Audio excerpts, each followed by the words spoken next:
Cheers, blokes, this is Scrap Gear. It's a new week, and with a new week brings another video recap of Geek Hype Radio's discussion topic of the week.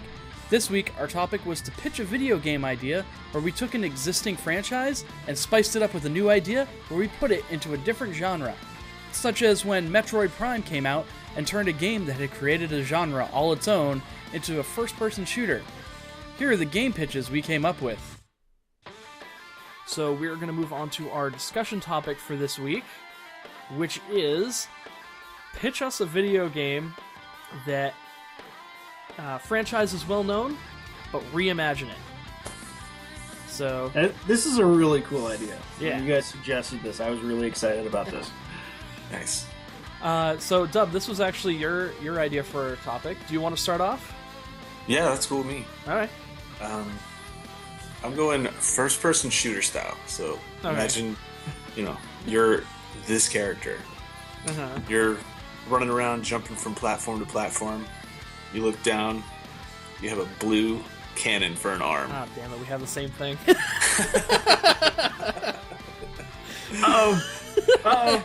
You get to a chasm you can't cross. You look down to the ground. There's your trusty robot dog. Oh, Nice. no. Derek, quick, come up with something else. Well, I went with Mega Man X instead of regular Mega Man, so maybe I can salvage this. I mean, I've actually got a backup if you want. No, keep going with yours. Okay. So, you When all else dog. fails, man, go ridiculous. Yeah. He turns into a spring platform for you to jump on and pounce your way across this huge chasm. Mhm. Then you get over there and there's a bunch of bad guys and you hit your D-pad or, change, and all of a sudden your arm's red and you're shooting boomerangs at these guys or bombs at these guys. Multiple different options here, but your suit changes colors so you always know which power you have. And it's a Mega Man first-person shooter. Nice. This has been attempted. Yep. Yeah, I remember they did a third-person, but see, it was too campy. You've got to make it a little Yeah. more gritty for it to Yeah. work. They never really executed it well, but this has been attempted before. I know there was an indie game. It was a Mega Man first-person shooter, but it was more like a tournament style. Yeah, it was like a Kinda multiplayer Doom style kind of. Yeah, Shooter. it almost had like the Doom, sort of Wolfenstein styled graphics. Okay, well, So, I'm sorry. We should have talked about this before we recorded. Yeah, That's I think okay. it's a cool idea. Like Mega Man, I mean, that's essentially what they did with Metroid, yeah. Right. where they had like a side-scrolling shooter platformer, and they changed it to a first-person shooter, and it worked great. Yeah. So I don't see any reason why it wouldn't work out with Mega Man. Yeah. Just sort I of think change with all change the different level powers. format. Yeah. Yeah, with him upgrading and doing that stuff, it would be so much fun to, come to an area and you're like, oh, well, I need this power. And, you just flick your D-pad or, whatever. Yeah. And boom, you've got this cool new power. But, to have a companion through it all, people love dogs in games, so Yeah. I think that could help the whole thing. Yeah. If they did it right. It had to be a Oh my little God, bit and- more adult and dark. Yeah, like the rush power-ups from like Mega Man 6. Oh, where, like, yeah. Rush actually becomes a suit of armor. Yeah. and you I think can, that was like, Mega Man 7 where he actually got the Rush armor. I know that he had like the submarine and stuff in the other games, but I think the one where he first had the rocket punch, I think that was Mega Man 7. Rocket Punch maybe, but in 6 he had a power suit, which was like boxing gloves, Okay. and a jetpack. And Rush became his armor. Okay. He got on Mega Man's back, and It's been a really long became- time since I played 6. I'm gonna have to go back through that. I just finished. I beat it again like 2 weeks ago. It's very Oh. fresh in my mind. Okay, well, I'll take your word for it. It took me like 40 minutes. Remember the days? Oh man. Oh, Okay, well, since ours were fairly similar, I'll go next. go ridiculous! Oh man. You can do it. Well, afterwards, while Greg is saying his, I'll try and see if I can come up with something else ridiculous really quick. So, So I was going to go more on the Mega Man X side of things, because Mega Man X has always been my favorite Mega Man series. So the way that I was seeing it is, also a first-person shooter. But what you could do is, instead of going from like, okay, well, this is, mission 1, mission 2, mission 3, and on a linear path, while you're in the Maverick Hunter base, you go and you pick which mission you're going to go up against. And what you would do is you would always have your X-Buster as like your sidearm, but then you could pick 2 special weapons that you also have as your 2 other options, and you could switch between them. The way that you could go and tackle bosses is they all have a weak point where if you're shooting those with your any other part of their body with the X-Buster, it either does no damage or very little damage, but if you hit their weak spot, it does a little bit more. Obviously, if you use the weapon that they're weak against, it does more damage, and that kind of thing. You could also be able to throw in, like, Axel or Zero. And Zero would be all melee first person. And Axel would...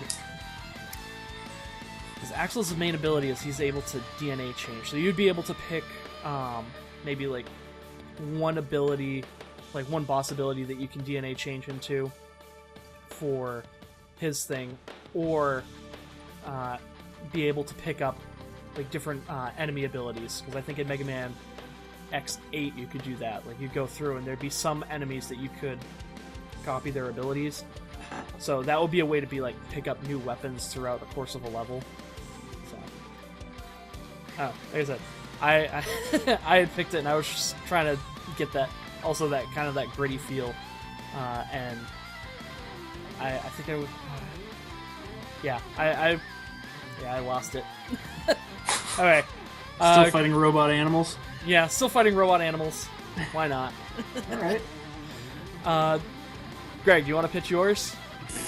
Yeah, I do. All right. All right. So I went Polybius. Mm. Now, Polybius is not really something a lot of people would have heard about. It's not something you would have ever played. But there is a little bit of an urban legend behind it. Yeah. So, prepare to be educated, nerds. Okay. I got most of this information off of its Wikipedia, so I'm just gonna give you a little backstory on what Polybius is. Polybius is an unheard of arcade cabinet that appeared in several locations around Portland, Oregon in 1981. The game was said to be extremely addictive, with long lines forming, and even people fighting in the lines for placement. Men in Black were said to be visiting the machines constantly to collect unknown data. It was said that the game had various psychoactive effects, including amnesia, insomnia, stress, nightmares, motion sickness, and vertigo. It is suggested that Polybius was a test of subliminal messaging on the population conducted by the government. All of the machines disappeared suddenly, however, and it even said that some people who saw the machines being carted off said that the machines were still on despite being unplugged. Now, the game itself was said to be similar to Tempest, which is sort of like a vector-style kind of corridor game. Yeah. Where like things are coming at you and you just move the cursor around and shoot them. However, there's very little evidence that this game ever really existed. I think this is a really cool idea for a survival horror game. Okay. Okay? So, basically what I just said to you, you will be a kid in Portland, Oregon, 1981. Okay. This new awesome arcade machine shows up, and everybody's really excited about it. And you get to play it. But there's some weird stuff going on. People are getting sick. People are disappearing. And as this kid, this little kid, this defenseless child, you have to try to go around town, interview people, kind of, it's just kind of like dodge the government, because the Men in Black are always trying to hush stuff. Yeah. But the game itself, maybe the game's evil. Now, I think we could take this one step further. Now, the game was said to have psychoactive effects. Okay. What if we included with the game a box that actually with your mind? Okay. I'm talking flashing lights. We know that, like, certain sound waves will create different, like, psychological effects on the human mind. Like, if you play, like, a certain, like, low frequency sound, you actually won't be able to hear it. Yeah. But it will create a feeling of dread in you. Mm-hmm. Yeah, they put that in a lot of horror movies. Yeah. So, include stuff like that. Like, just, like this little black box that comes with the game, and you plug it in, and it releases these sound waves that, like, create these, like, feelings of dread, or make you feel like your life is actually in danger, make you paranoid as Dang it! I think that's a really cool idea. It would probably be the survival horror to end all, just because of, like, the subliminal effects on your mind. Yeah. Would probably just, like, turn you off games forever, or possibly, like, they would never make another survival horror again because they can't top that. Yeah. Like, that's it, you win. We're done. I think it would depend on how it ended up being delivered. Like, I know how you have pitched it, but depending on how they could manage to do that with, like, in a game environment. Like, if they could do it perfectly the way that you described it, yes, definitely. But if they had to be like, oh, well, like, we can't exactly do this. Yeah, it would take away from part of it. This game will give you PTSD. Like, you'll need therapy. I love the step further stuff. There was a game for Xbox. I can't remember the name of it off the top of my head right now, but it would alter the game just to make you think you were crazy. You know, like you would go to save it, and it would say, you know, do you want to overwrite your save? And, you know, but then it would be like, do you want to delete your game? And you would go to no, and it would say yes, deleting, just to make you freak out and think you're deleting your game and stuff like that. Like, you would play through a segment of the game, and then it would, like, wig out, but intentionally, but not, you didn't know it, and you would have to, like, replay that part because the game tried to mess with you by breaking the fourth wall, kind of. Eternal Darkness. Yes, thank you. It was excellent, yes. Yeah. Oh, man. Okay, so I came up with another one. This one is also going to be a survival horror, but it's Pac-Man. You play as the ghost. That was my backup. Nice. Dang it. Oh, man. That was what I was gonna do. Yeah, that was what I was gonna do, but then I came up with this. I thought this was better. Well, like, I was just looking around, it's like, what else can I do? What else can I do? And I looked over at my amiibo shelf, and I was like, oh, hey, I see Pac-Man. I wanted to do a Contra-style Gears of War. Nice. Which would be awesome, but I couldn't really pitch that to be that amazing. Well, my first idea was, like, how can I change Tetris? Like, what can I turn that to? I actually have seen someone who they made an indie game of Tetris where they kind of reimagine it, and you're a person that's stuck in a Tetris board, and you have to avoid the pieces as they fall. That's cool. But yeah, so Pac-Man survival horror. You've got your 4 ghosts. Each one, you know, has some, like, either one has the ability where, like, they can go invisible for a brief period of time. One that moves a bit faster, one that's a little bit slower, but it takes Pac-Man a longer time to find you, and have it kind of have, like, that Slender Man feel to it. Like, you turn a corner, it's like, oh crap, there he is, run! Kind of thing.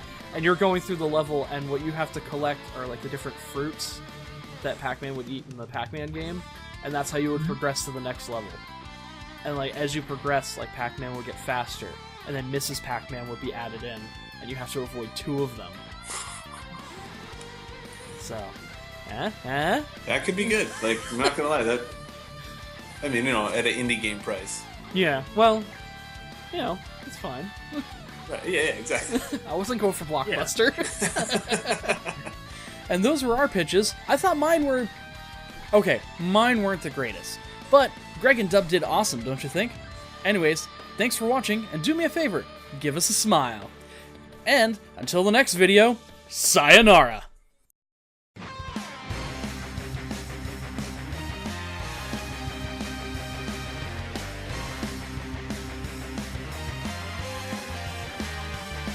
Make sure to like, comment, and subscribe, and be sure to check out our podcast every Monday on iTunes and Podbean.